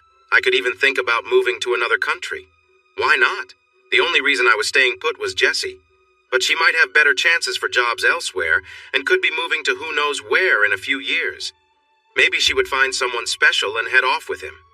Michael was likely going to Chicago. He had his career path figured out and nothing would hold him back. That kid is unstoppable. Honestly, I didn't want to leave because of Cookie either. Whatever was happening with her was just beginning. It had only been a week, but it felt like a lot had happened. Was she going to be a part of my life in a bigger way? I shouldn't be thinking about this right now. This wasn't meant to be a serious relationship. Or was it? If it was unlike anything I had experienced before. Maybe she was right about it being something important, but it didn't have to last forever. I had no idea how things would change or grow. I was getting lost in my thoughts again. Time to get back on track, Dave. I looked into job openings my company had in Chicago for the next few years, planning to consider a move abroad once my kids were grown. I sent out some emails and waited for replies. I booked a 3-month stay at an extended hotel near the office, in a location that was close to shops and restaurants. There was even a small gym. I decided I wanted to buy a bicycle. In the long run, should I get a house or an apartment? Maybe a condo? I wanted enough space for the kids to have their own rooms. I didn't want them to be just guests in my home. I wanted them to feel at home.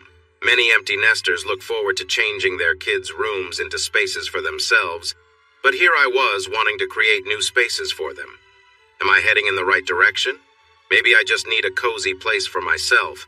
I worked hard all day, focusing on real estate. I got some emails about a move to Chicago, and it looked promising. After my workday, I headed to my new place and unloaded my car. It went quickly. I checked my phone and saw that Stephanie had been reaching out again, but I ignored her. I deleted her messages and sent her one about the marriage counselor appointment I set up for Wednesday. She replied with a bunch of messages that I didn't read. This was the first night in 3 days that I wasn't with Cookie. This past week I had spent more time with her than I had with Stephanie in a long time. We talked and connected in ways that made me feel cared for, just being close to someone. It felt wrong. I realized that I had developed a strong bond with Cookie. Then I thought about what Stephanie might have been doing with another person. It made me uneasy. She hadn't been investing in our relationship. It made sense that things had felt distant between us. Was it my fault? Had I done enough to support her?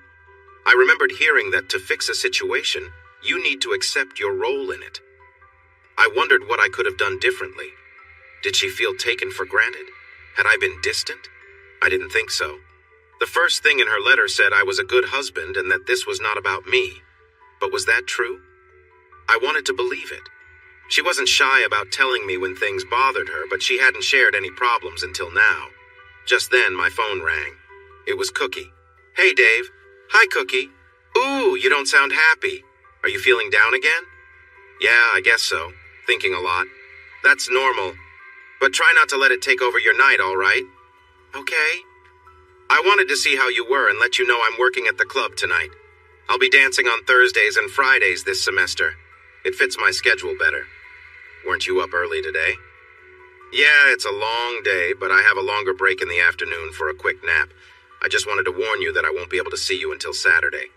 And if you're thinking about coming to the club, I suggest you don't. You might think you're ready for it, but trust me, watching me do my job will be pretty strange. I don't want you to feel uncomfortable. I guess I understand. I thought you weren't working at the club anymore. Why did you think that? Jessica said her friends were looking for you. Ah, Jerome tells the college kids that I'm not around. I sometimes switch between 4 spots in town to stay under the radar and use different names. It doesn't happen too often, but I get recognized sometimes. College guys usually don't spend much money at these places. Plus, they have other ways to meet people. That's true, I wasn't so lucky when I was in college. You just needed a bit more confidence. You're a catch, really. Thanks. By the way, when you dance, do you always choose a name that starts with a C? I do. Why? I was just curious. The guy at the booth called you C. Jerry has known me for a long time. He said I was lucky to be one of your special cases. He meant it's unfortunate what happened, but that I was in good hands. He's a nice guy. Is he one of your special cases, too? No. He's married to a wonderful man named Daniel. They've been together for nearly 20 years. Really? I wouldn't have guessed. Why? Because he doesn't act flamboyant? He's really protective of the dancers and good at understanding the clients. Sounds like he does a great job. He really does. Anyway, I need to head out now. I wanted to check in. Did you settle into the long-stay hotel okay? Yes, I'm there now. Great. And remember, you owe me a real dinner date. Can we do it Saturday? Sure, Saturday works. Where do you want to go? Surprise me, just ensure there are healthy choices. Ruth's Chris sounded nice, but their food is a bit too rich for me. Got it. Wear something nice but casual. Sounds good. We both have some decisions to make then. Right. All right. Have a good night. Don't dwell on things for more than, say, 45 minutes, okay? Then shake it off and do something fun for yourself, but don't get too wild. You'll thank me later. Okay. Promise me. Twice. All right. I promise I won't feel down for long and I'll do something nice for myself. That's the spirit. I'll see you Saturday. Call me tomorrow. Okay. I love you. Love you too. We hung up the phone. I felt a wall go up, which was probably for the best. I had thought about going to see her dance again, but she was right. It would have been a bit strange. I would have felt jealous and sad, and that wouldn't have been good for me. I went back on my promise and spent the rest of the night feeling sorry for myself anyway. The next day at work, I was surprisingly busy. though I found myself searching for homes online again. I had decided on a condo and had several choices to think about, even though it all still felt unreal. Was I really going to move? It would surely be better for my job. I didn't want to stay in that house anymore. The kids, well, things would sort out soon enough. I didn't think either of them would be living there full time again. It really wasn't home anymore, it was just that house. That thought was finally starting to sink in. Also, my first meeting with a divorce lawyer was set for 2 o'clock that afternoon. I made sure to gather all the paperwork they needed and arrived on time. As I walked in, I felt a strange heaviness in my stomach, but I was determined to go through with it. My lawyer was a woman named Alicia Swanson. I had heard that men often do better in these situations with female lawyers, while women do better with male lawyers. I wasn't sure if that was true. I showed her my financial documents and the letter from Stephanie. Wow, this is not good, she said. You know this is a no-fault state. It doesn't matter why the marriage is ending, still this doesn't look good for her. It wasn't smart of her to leave this in writing. It could help us get a fair deal. What are you aiming for? I just want it to be over. A fair division. We'll sell the house. There's a lot of value in it. The kids are 19 now, so custody and support aren't a concern, right? That's correct, but you'll still need to help with their tuition, since you signed for their loans. The divorce doesn't change that. Any support you want to give them for their living needs can go directly to them or into a trust for them. It doesn't have to go through Stephanie. She frowned. I don't want to. It shouldn't matter, but they are your kids after all. Have you considered doing a DNA test? I've thought about it. Steph said she wouldn't do that to me, and I was harsh with her when she mentioned it. I haven't done a DNA test, but if I did, they are still my kids no matter what. I love them more than anything. I've been their father their entire lives, and anything else doesn't change our relationship. That's a good way to look at it. Let's keep that option in mind just in case things get difficult. I know you don't want to fight, and I hope it doesn't come to that. Still, I'm here to support you and want to be ready for anything. Even the simple act of doing the testing would seem like a big screw you to your ex. I won't lie. I'm hurt. My life has been turned upside down. I'm still really angry. She deserves to feel that way. But I want to be calm and fair. At least at first. At least on paper. I want to keep alimony low. I understand. With your income differences and how long you were married, alimony is likely. If she marries someone else, that could end it completely. The letter she wrote might help reduce it too, especially with that note about equal partners. We could also lower it if we show that her new partner helps support her. Are they living together? It seems like she's staying at his place, just staying though. I don't think she's moved in and I can't prove it. Let's see if we can confirm that. Should we hire a private investigator? I know a few we could work with. The affair is known now. Aren't those investigators expensive? Would it really save that much in alimony? She shrugged. It's a trade-off. If you wanted to enforce a prenup or take legal action for hurt feelings, then yes, it would be worth it. But for a possible small reduction in alimony? Not really. It would take too long to pay off if it ever did. It might be easier to get her to say where she's living. Are you still in the house? No, I've been staying at a friend's place. Now I'm in a temporary suite near my work. But you say she's not in the house? I changed the locks. Then she came and changed them again. She locked you out? Pretty much. And she isn't even there? But she says she wants you back?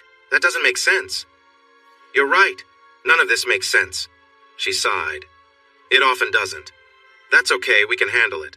As long as both of you are safe, it's manageable. Is she going to argue about the house or the money or try to make this longer with counseling? I actually have a counseling appointment already. You do? You agreed to that? Yes, but not to fix things. Just to find some closure. I'm even paying for it. Well, that may or may not work out. Don't be surprised if it goes differently than you hope. Still, your choice to go to counseling shows that you're trying to keep things friendly, and the courts appreciate that. Family court judges don't like to referee pointless fights. I can see that. Believe it or not, lawyers don't enjoy it either. Most of the battles we fight on behalf of our clients are silly. I once spent 6 weeks arguing over a coffee table that nobody really cared about. The truth is, people just check out of their marriages and that's it. You simply can't stay married to someone who doesn't want to be married to you. The law just takes a long time to keep up. Most of the time, when couples decide to split, they both agree they want to move on. But they often stretch out the process, trying to hurt each other. This means more work for me, which is fine, but honestly, it's best for everyone if things wrap up quickly. I think I liked this woman I met. She was shuffling papers, looking ready to finish up. I think we've got enough for now. I can file within a week. Just let me know when and where you want her served. As soon as possible. At his home. Or no, at his work. Maybe. Think about it. The time and place matter. It says a lot about how you feel. Being friendly is better for you. Right now, I can be tough if needed, but you don't want to come off too aggressive, right? Right. I'll think about it. When is your counseling appointment? Wednesday. See how that goes. Call me afterward. She organized my papers into a folder and tried to enjoy the rest of the day. Things could be a lot worse. Okay. I left the office. I called Jessica, but it went to voicemail. I soon got a text. Hey, with Mom right now. Not a good time. Call you later. I replied with KK, knowing it meant okay, even if I wasn't sure why. I called Michael instead. Hey, Dad, how are you? Any news? I just met with my divorce attorney. Michael was quiet. Still there? I can't believe this is happening. The process is starting. It'll take about a week to file and serve her. Then it might take a few more months, maybe a year, if it goes fast. We have a counseling session on Wednesday. I hoped it would help your mom see things clearer, but I've been told it might not go as planned. I suppose I'll have to take some responsibility for what happened in the marriage. You're not a failure, Dad. I get how you feel. I mean, I've been reading about this. Your feelings matter, and many people feel this way, but I'm not great at this. Kids often think it's their fault when parents divorce, even though it really isn't true. Oh my gosh, Michael, you don't think this is your fault, do you? No, not really. Sometimes those thoughts come to me, but I can usually set them aside. I've been out of the house for most of the year, and before that, it felt like Mom was trying not to involve us, didn't it? You're right. She was only thinking about her own feelings. I agree. Look, I don't want to talk poorly about your mother. She's still your mom, and that will never change. I don't want to cause any trouble between you and her, okay? You won't. I'm not happy about it, but I'll think what I think anyway.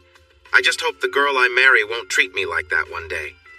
I want to say she won't, but it's hard to know. I just hope you have better luck than I did.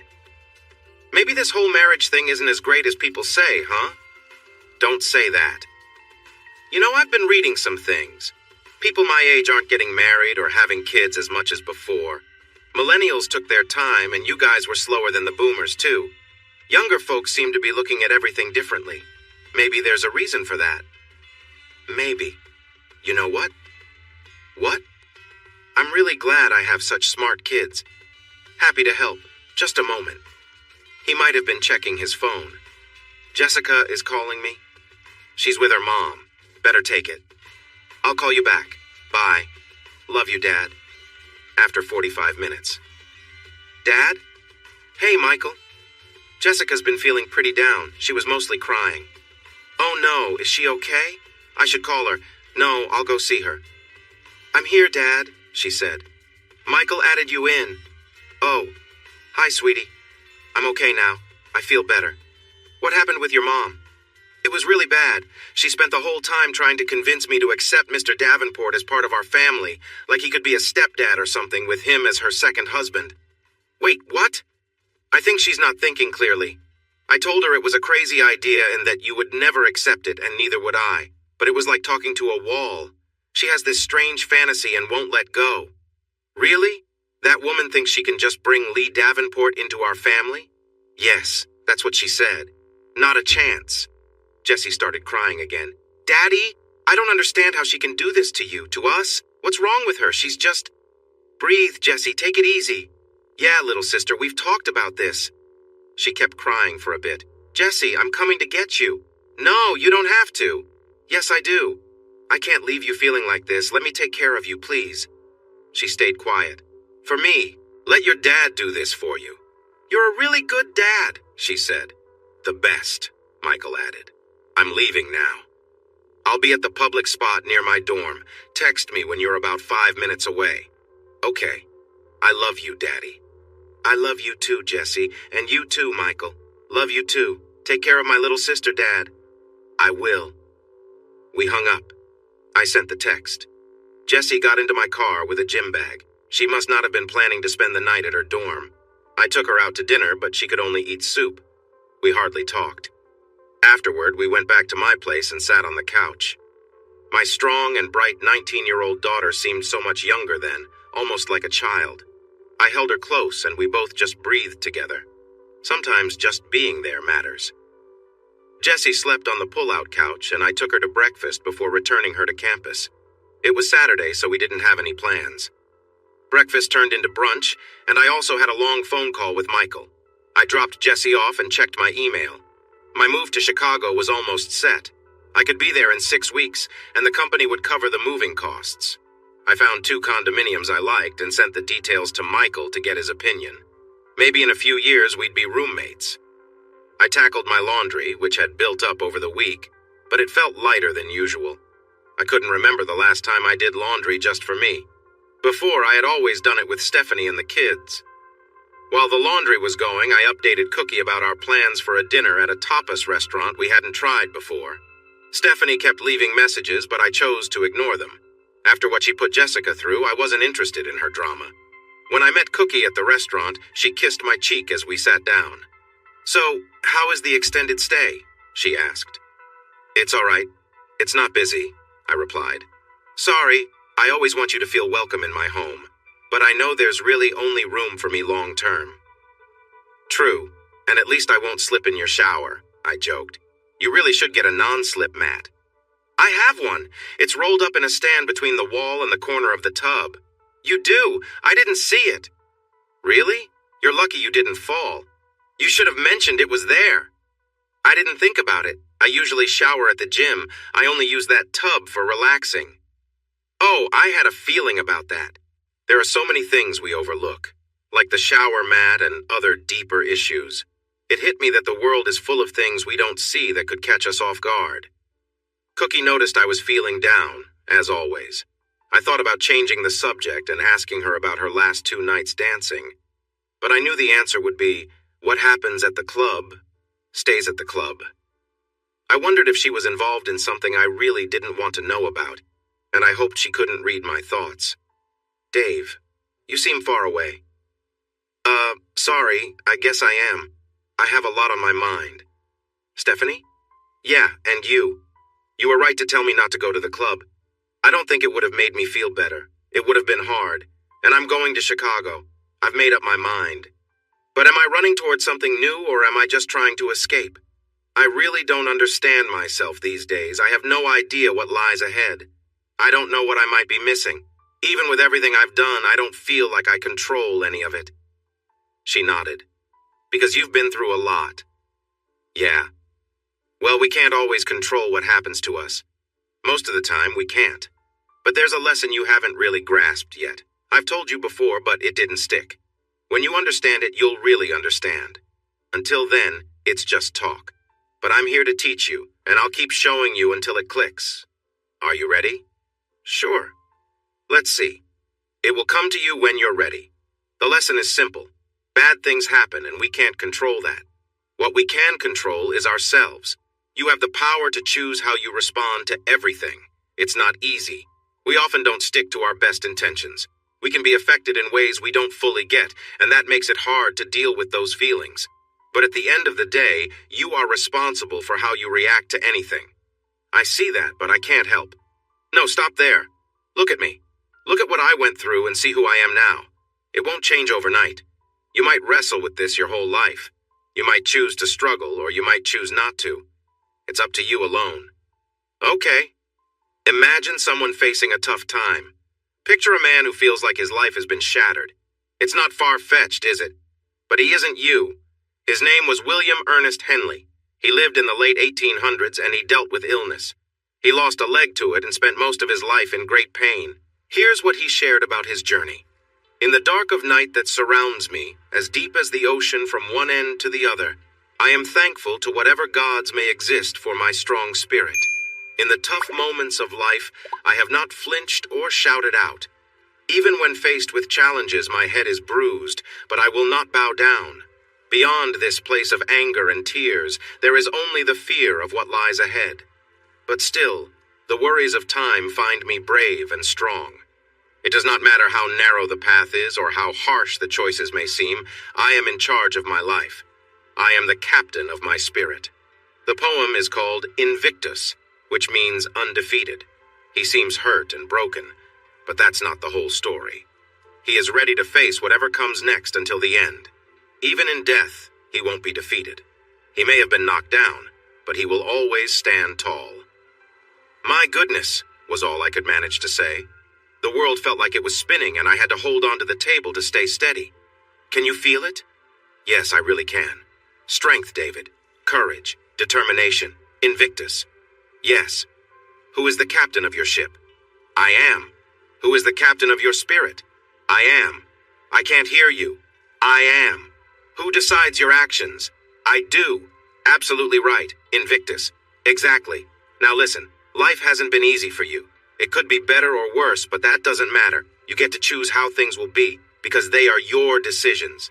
Be honest about who you are. Make choices for yourself, because you are the one who gets to decide. Be true. You're not fooling anyone, especially not yourself. That's how to live well. I hadn't had anything to drink, but I felt a rush of excitement. It doesn't have to happen all at once. It almost can't. I just need to keep moving forward. One day at a time, as they say. I don't expect you to just let it go, David. I just need you to keep pushing on, because you chose to move forward. That's how you stay undefeated no matter what happens. Like when Worf was held captive and continued to fight in the arena.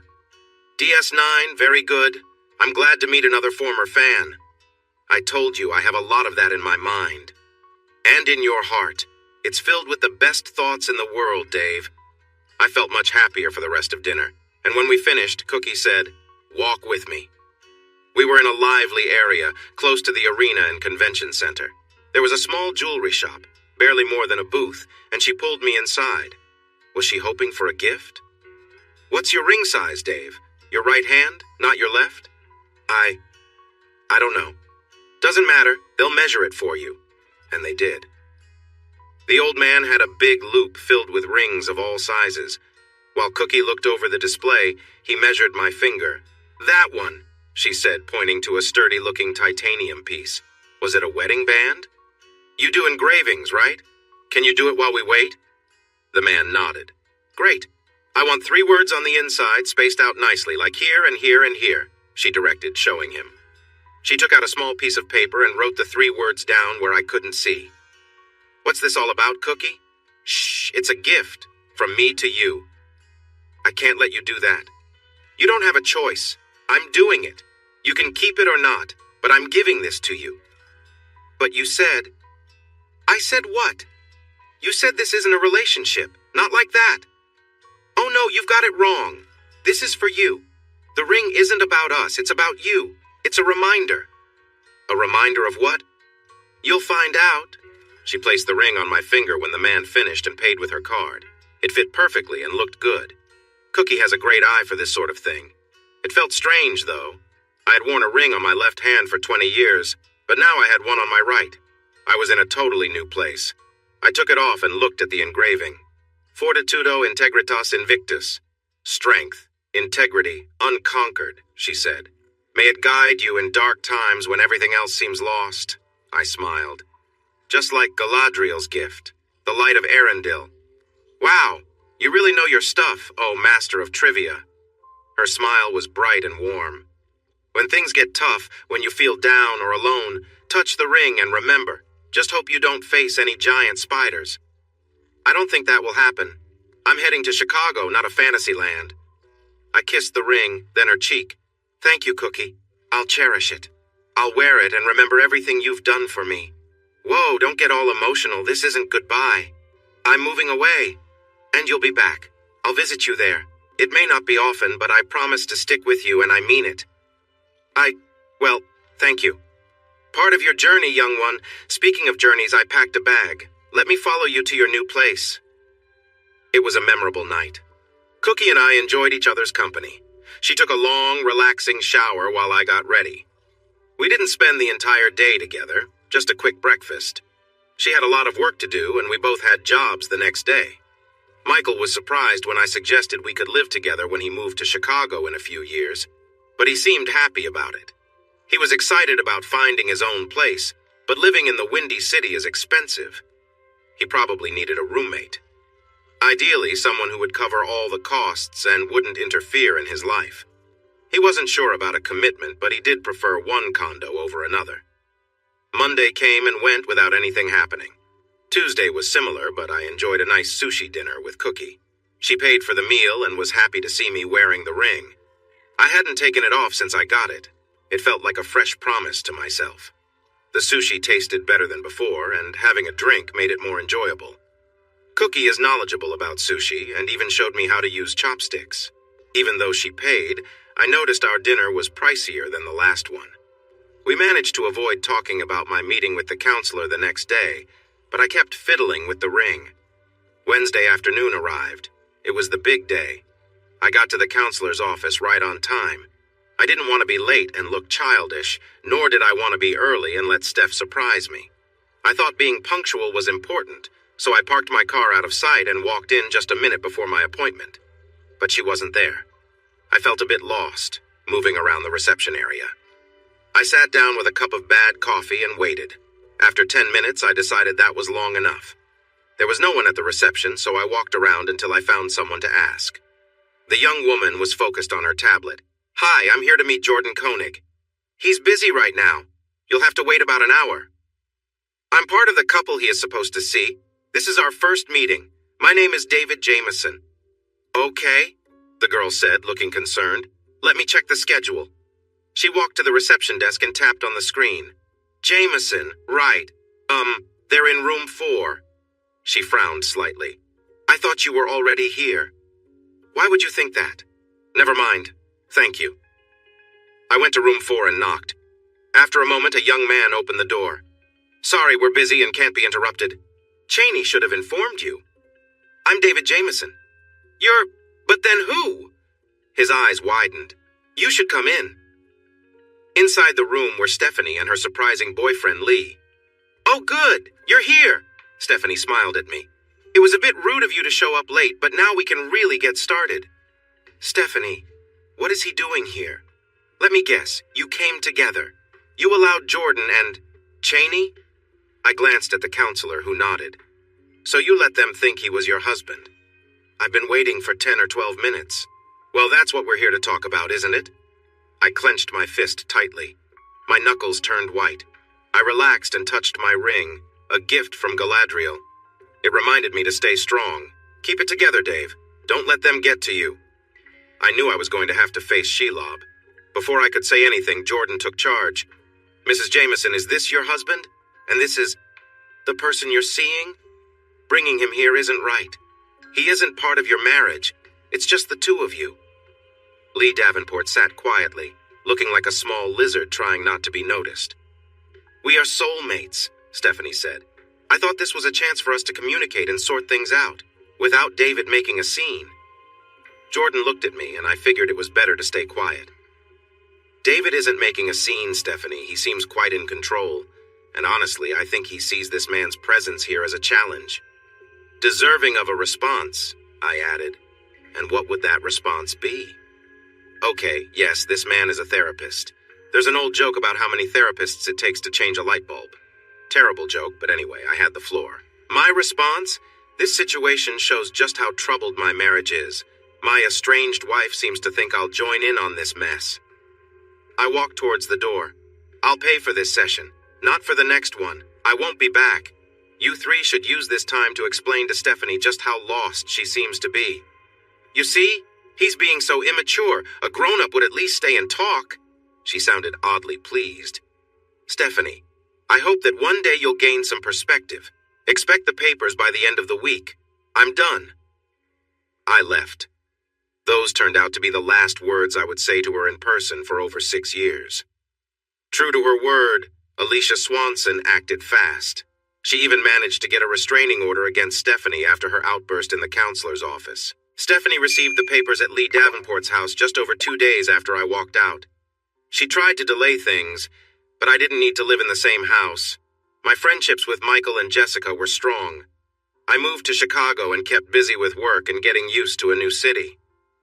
I didn't need to rush into another marriage. I could wait as long as it took. Even if the divorce took forever, I was finished being married to her. During that time, I knew I couldn't pretend everything was okay. Stephanie didn't want to sell the house, which was fine by me. Neither of us was living there. The mortgage was mostly paid off, so I kept up with the payments. No big deal. She would have liked to use the kids in our arguments, but they were technically adults now. They actually thought she was a bit off. They bought some genetic testing kits just to make a point to her. Stephanie wanted to argue, but I stayed quiet. Alicia was right. You can't stay married to someone who isn't committed, especially if they want out. The whole process took a long time. Steph married Lee Davenport almost right after our divorce. That saved me a lot of money. Their marriage lasted about 10 months. It seemed like the excitement of it all mattered to them. Once they were settled together, things fell apart. He got a new job in a different area and moved away a year later. She married again, but that didn't last long either as he cheated on her. After that, she started a relationship with a woman and moved in with her quickly. I know it's a cliche, but sometimes those jokes ring true. That relationship didn't last either, and now she claims to be polyamorous, though I doubt most of her partners see it that way. Moving to Chicago helped me grow my career, and I'm starting to think about retirement. Michael moved in with me after he finished school. That lasted almost 2 years until he found a girl he liked more and moved in with her. They are getting married, and I'm excited about a grandchild coming soon. Jessica, on the other hand, seems to prefer short-term adventures. She travels often, trying different jobs, visiting friends, and meeting new people. She may settle down eventually, but she's in no rush. Maybe she feels that marriage isn't what it's made out to be. I haven't remarried. I still get attention from divorced women, and I'm not interested in going through that again. I have trust issues, and I recognize that. But I also know I have my reasons that make sense to me. I still wear the ring Cookie gave me every day. I find myself thinking about it a lot for strength. I still stay in touch with Cookie. Although our relationship hasn't gone beyond what I've already shared, she keeps her promise to visit Chicago sometimes during her spring or fall break. Every so often, I take a long weekend to see her at her home. Sebastian is much more comfortable around me now, but it took a few years. Also, she included me in her next book. Dr. Heartbreak looks at the groups and support systems that form around people going through divorce. I was one of her positive examples. One day while she was visiting, we were walking through Centennial Park after a day of sightseeing. There's lots to do there. We had gone to the Field Museum and had dinner at Lou Malnati's, which she really liked despite her jokes about too much cheese. I figured something out, I said, not looking at her. You figured out what? Your tattoo. No, you didn't. Her tiny smile looked a bit playful. Yes, I did, I'm sure. No, you might feel sure, but trust me, you're wrong.